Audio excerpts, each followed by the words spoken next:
You're in a game show and I am the host, Monty. I present you with 3 doors. There is a car behind one of the doors that you really want. I ask you to pick a door. Say you pick door 1. I mark it as P. Now, I show you another door, not the one you picked, which is empty. Now, I ask you a crucial question. Do you want to switch? Now, most people, when asked this question, say it doesn't matter whether you switch or not. But you're clever. You have taken 250A and you know probability. You dig into your toolbox and say, let me model this problem with a Bayesian network. Now, you identify that there are 3 random variables at play here. One being the initial place where the car is present. So it could either be behind door 1, 2 or 3. The second is your choice. Again, since you do not know where the car was, you could pick either of 1, 2 or 3. Now, my choice is a bit constrained, but then again, I could pick either of the 3 doors. However, my choice depends on where the car is and what your choice was. We'll get to that. So you decide to model this with a Bayesian network. So you set up your 2 variables and realize that your choice has nothing to do with where the car was initially. However, my choice, Monty's choice, really depends on where the car initially was, because I always show you an empty door. Also, I do not open the door that you chose. I always open a different door. So my choice also depends on your choice. Now, you've got a Bayesian network going here. Again, if I hadn't picked anything, your choice was independent. So the probability that the car is behind one of the doors would be independent of your choice. But now, I have made my door public, right? So this is evidence, and this is going to break the independence between C and P. Now, you know the CPTs of this Bayesian network.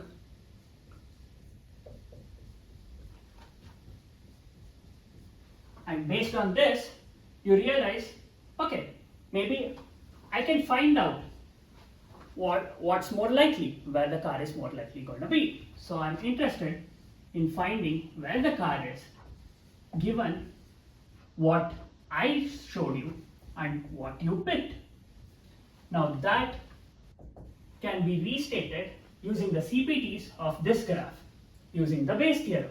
You apply the Bayes theorem to get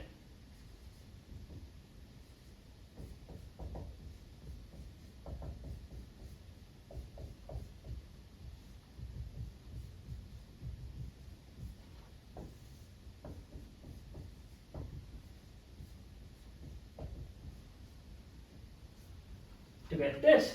Now, we'll come back to the denominator later, but looking at the numerator, you see that this term does not contain my revelation in it.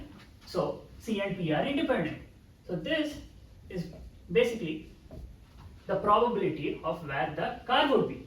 Now, let us assume a uniform probability that it's behind either 1, 2 or 3.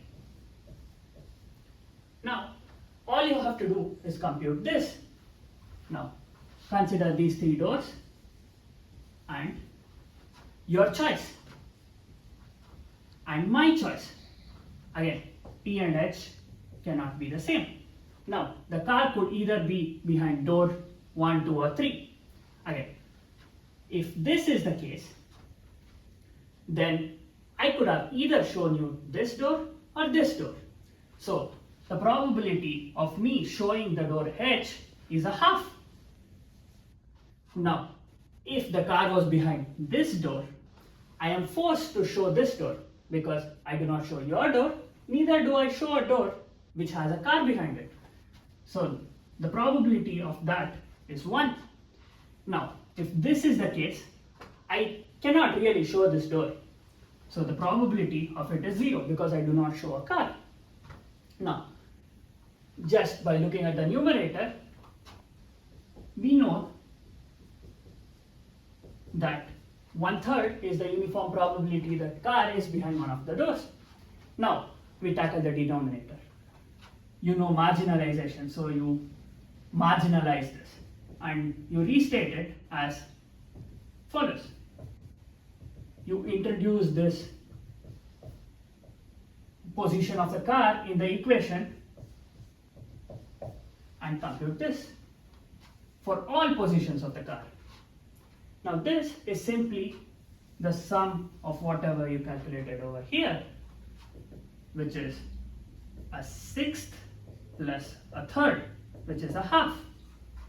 Now you consider each position of the car.